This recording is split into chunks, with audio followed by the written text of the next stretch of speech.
朋友们，美伊又打起来了。北京时间6月10号的凌晨，霍尔木兹海峡南岸的伊朗多地接连响起爆炸声，美军突然发动了跨境空袭，精准打击伊朗沿岸防空和雷达设施。那么面对美军的军事挑衅，伊朗呢也没有丝毫的退让，立刻动用导弹和无人机力量，对于中东多个美军基地展开全面的反击。那这一轮冲突的导火索其实呢是始于一场充满叙事反转的直升机坠机事件。美东时间6月8号的晚上呢，一架美军的阿帕奇武装直升机在阿曼海岸附近坠毁，2个飞行员成功获救，全程呢并无人员伤亡。事件发生之初，美军中央司令部对外通报，仅说明设备失事，事故原因正在调查，从未提及遭遇伊朗袭击。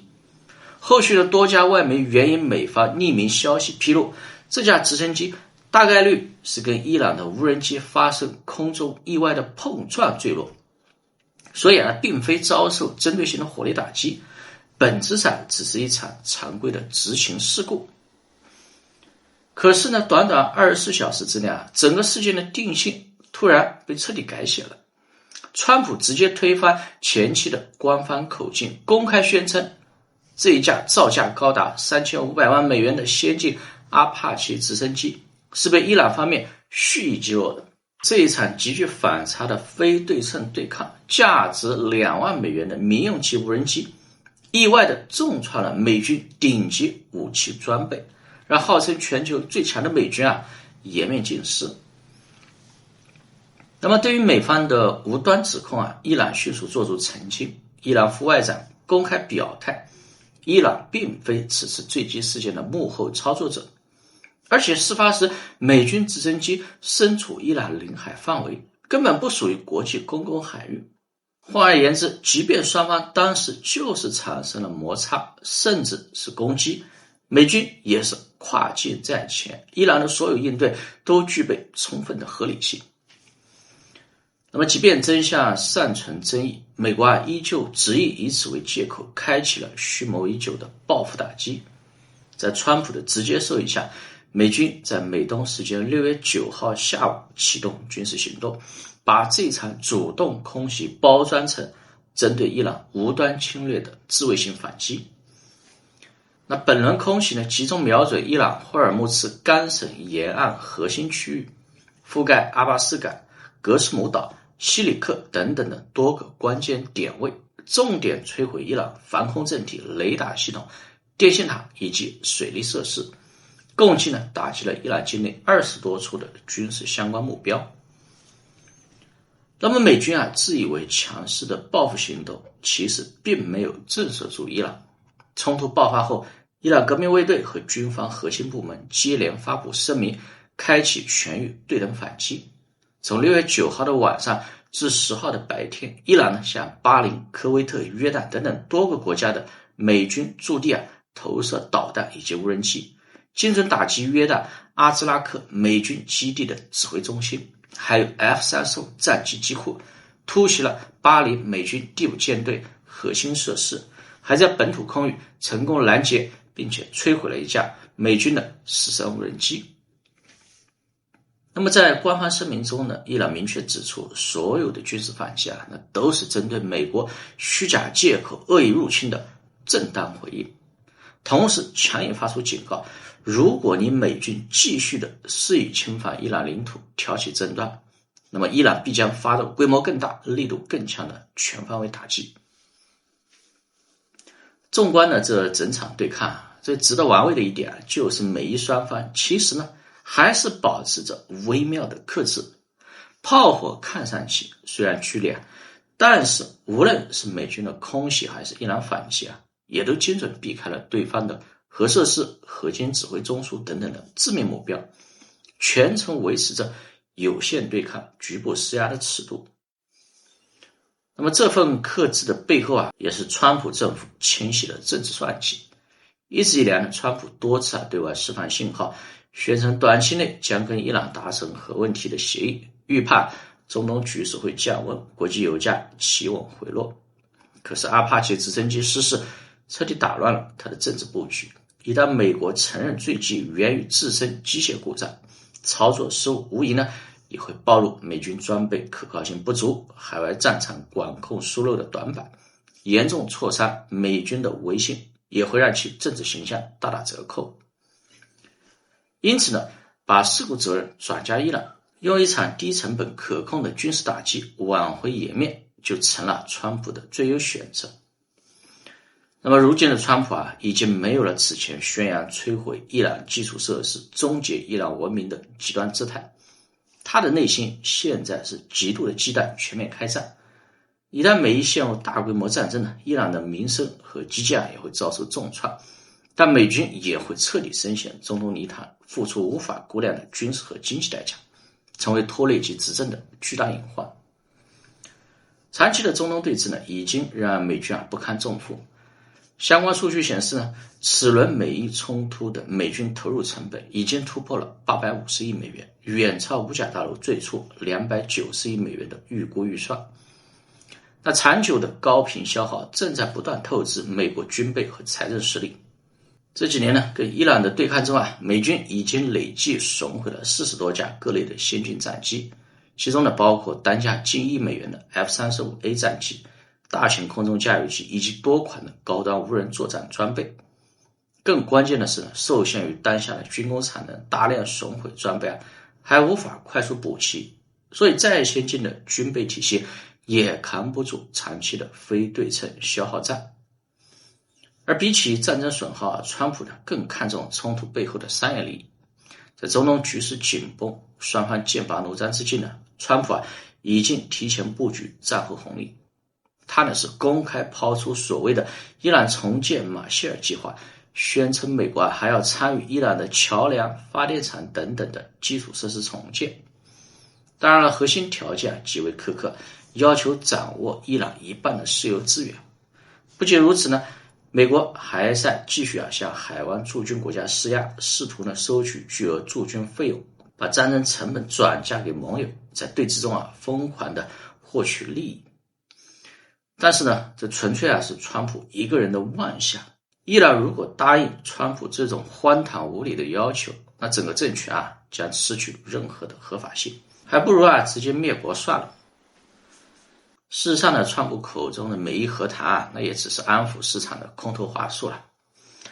其实呢，到现在为止他至少已经有37次公开宣称即将跟伊朗达成协议，一次次的造势画饼，又一次次的被现实给打脸。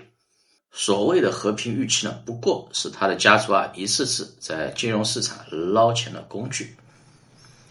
那跟美国的功利算计呢形成鲜明对比的是伊朗愈发强硬、坚定从容的应对姿态。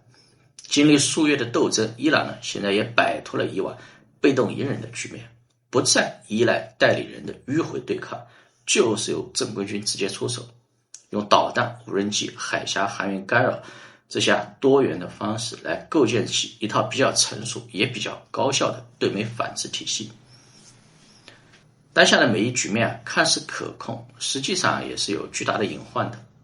外界普遍以双方保持克制为由来判定局势是安全的，但是冲突持续升级带来的底线磨损，一轮又一轮的有限打击和对等报复，也正在不断推高双方的对抗基线。每一次的斗争升级都在降低误判的门槛。美国需要靠军事施压维持霸权颜面，伊朗又需要靠强硬反击来捍卫国家主权。原本适可而止的克制，慢慢变成了常态化对抗。如果这一轮以打促谈的操作无法推动美伊达成实质性的和平协议，那这场局部冲突就会成为双方全面摊牌前的最后演练。如今的中东也不是美军可以随心所欲、肆意碾压的时代了。美军现在坦白说本质上是胆小如鼠，深陷消耗泥潭，进退两难。伊朗靠着这一次的战争逆势崛起，强硬破局，也撕碎了美国的霸权神话。持续拉扯的对峙没有赢家，不断累积的风险终将落地。而这一场战争的终局对决，我看也应该不远了。Fox News alert: the U.S. military conducting new strikes in Iran. Quote, U.S. Central Command forces began launching self-defense strikes against Iran at 5 p.m. Eastern today at the commander-in-chief's direction in response to yesterday's downing of a U.S. Army Apache helicopter. The mission is a proportional response to unjustified Iranian aggression. So, Dana Perino. Oh, we have Jennifer. Let's go to Jennifer. Hi, Jesse. Well, we've just gotten word that based on that CENTCOM statement, we had extended this. The president had indicated that he must respond, given that there were 2 Americans in that Apache helicopter that had to be rescued at sea earlier today. So we were expecting this. But what's interesting from the statement that CENTCOM just put out is that it described these as defensive strikes, and they said that they would be proportional. So what we're looking at right now, there are some indications, there's some explosions in a port city called Sirik. We're getting the initial reports of ongoing strikes from the Iranians themselves. The Iranian foreign minister earlier today had warned that if the U.S. escalated, there would be a very, very big response. The foreign ministry had been putting out statements suggesting that maybe the Iranians had not put any drones up in the air over the Strait of Hormuz in the last 24 hours. But we know from U.S. defense officials that they saw multiple drones fired by the Iranians over the Strait of Hormuz, and that one of those drones, in fact, hit the Apache helicopter, which was flying low to the water when it was struck. But the Apache itself was hit by one of those Shahed drones. The 2 crew members who were rescued are safe right now. They are stable. But what is notable is that they were rescued by this autonomous drone, this surface vessel. It's the first time that a Corsair is a 24-foot sea drone.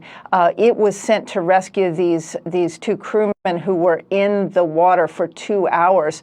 But that was the quickest and safest way to rescue those 2 airmen who went down with the Apache helicopter. But it made history in terms of the rescue, because this Corsair, which is made by the company Saronic, and it's the first time we've ever heard that it's been used for this kind of rescue, and no other military has this kind of a vessel. It's really an extraordinary vessel because it can carry a 1,000-pound payload. It can go 1,000 nautical miles. And now we know it can rescue airmen who are out at sea. So we'll bring you more when we know more. But the CENTCOM said that these strikes started about 28 minutes ago. They are ongoing. They are not complete. And there are indications that there are multiple KC-135 refueling planes that are flying over the Middle East right now. That would suggest that there are a large number of war planes that would require refueling over that area, Jesse. Jennifer, thank you so much. This comes on the heels of that amazing other rescue mission that we had a couple months ago when those 2 fighter jet pilots went down. And we barreled right into the heart of the beast and got them out. And just another great precision rescue.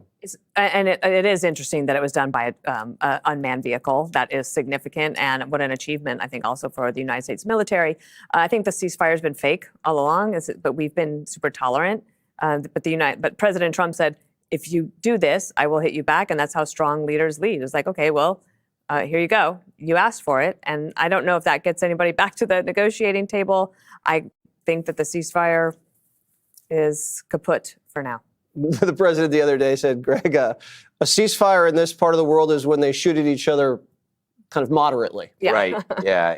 I think nobody was taking it seriously. I think this autonomous drone rescue is pretty much of a big deal. I mean, that's the only, I guess, upside to war is these new breakthroughs.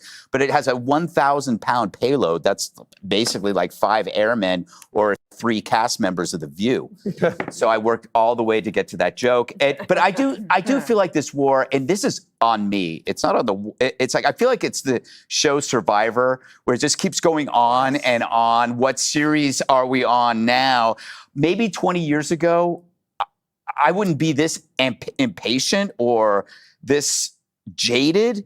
I don't know what happened, but it feels like we have such a short, maybe it's healthy. We have just a short fuse for this stuff. And I think the Russia-Ukraine war kind of just like that thing's been going on for almost 5 years now, Wow. 4.5 years, that we've kind of just like started to treat war like something in the background, which is not really good. Mm-hmm. Well, luckily, this operation, we've had very few casualties. That is true. Hopefully, we keep it that way. Harold. I don't know if Jennifer's still with us, but I was curious. I imagine because of our response and the way it was proportional, she said it was a port city, it was expected. But at one point earlier today, we thought this might have been an accident on the part of the Iranians. So clearly, I assume because of our reaction and the ongoing attacks there, that is not the case. I guess the questions I would have would be, does this escalate? To what extent does this escalate the attacks from Iran on our allies in the region? And for that matter, does it restart? Are we going to restart military activities? Now, I want to be very clear. I thought we never should have stopped our military activities, even while negotiations were underway, just to ensure that the Iranians knew how serious and how meaningful how intentional we are in wanting to ensure they get no weapons, that they can't develop a nuclear weapon. But I'm curious if Jennifer's still there. What does she think how much of an impact does this have on negotiations between us and the Iranians, for that matter, between our Gulf allies and us? Yeah, the President Kennedy has been so patient during the ceasefire and has really given peace a chance. And everybody's wondering, how long is it going to take before he kind of changes things up? Well, Jesse, I always like to provide Rachel Maddow with some talking points. I realize she only works one day a week. But this is obviously the President of the United States just changing the subject after the rain of boos at last night's NBA Finals game. No, but it's, I think that this is an important point in this incursion. I think that, an unmanned maritime drone vehicle, that's really fascinating. And it just goes to show where the development has been in the military, because there's been a lot of discussion about using, a $2 to $3 million missile to shoot down a $30,000 drone. So as the military under Pete Hegseth has been working diligently to expand our counter-drone technology. This is one of the projects, obviously, that is far less expensive than some of the traditional items of warfare that we have seen. And it will also be a very interesting tipping point, not just in terms of drone technology and how we fight our enemies, but how do the hawks in this administration respond here? Do they use this as an entree to expand the fighting? Or is this going to be something that is quick, dirty, and precise to get all the parties back to the negotiating table? So in that sense, it could be an important inflection point. It appears that the only thing that's preventing us from based on reporting, and the president's not calling me and sharing any information, nor is Mr. Witkoff or Mr. Kushner, but it appears that the real sticking point here is a nuclear dust and their ability and capacity to develop a nuclear weapon. We put on the table a 20-year plan for them to suspend and not pursue any kind of nuclear weapon.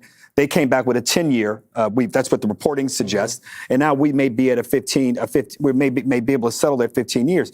But what I can't quite get my head around and my arms around, they are still launching ballistic missiles. And they clearly have some military capacity because they are the Iranians, that is. So I'm curious, as we think about all this, as the negotiations are underway, I'm sure the president and the team were thinking about this. But if they can still launch a ballistic missile and still attack an Apache helicopter, maybe they're not as weakened as we think, which again is why I believe that the military attacks on our part should not stop as we go through these negotiations, because I think it puts even more pressure on them and gives us more leverage in those negotiations. Yeah, the president indicated that he does not want to resume major combat operations. He said if we did do that, you'd have the strait closed for another 2 to 3 to 4 months. And he doesn't want that. And he keeps saying we're very close, we're days away. And I don't know what that means. We've heard that for a very long time. Right. I mean, oil has gone down. It was closed at, I think, 89 today, but gas prices are very high. And there's a lot of people in the administration, I think, that would like to see the job finished, and others think that, we're pretty close. But what do we know? That has never stopped us. Yeah. Too bad they demonized Tesla, Jesse. Be sure to like and subscribe for all the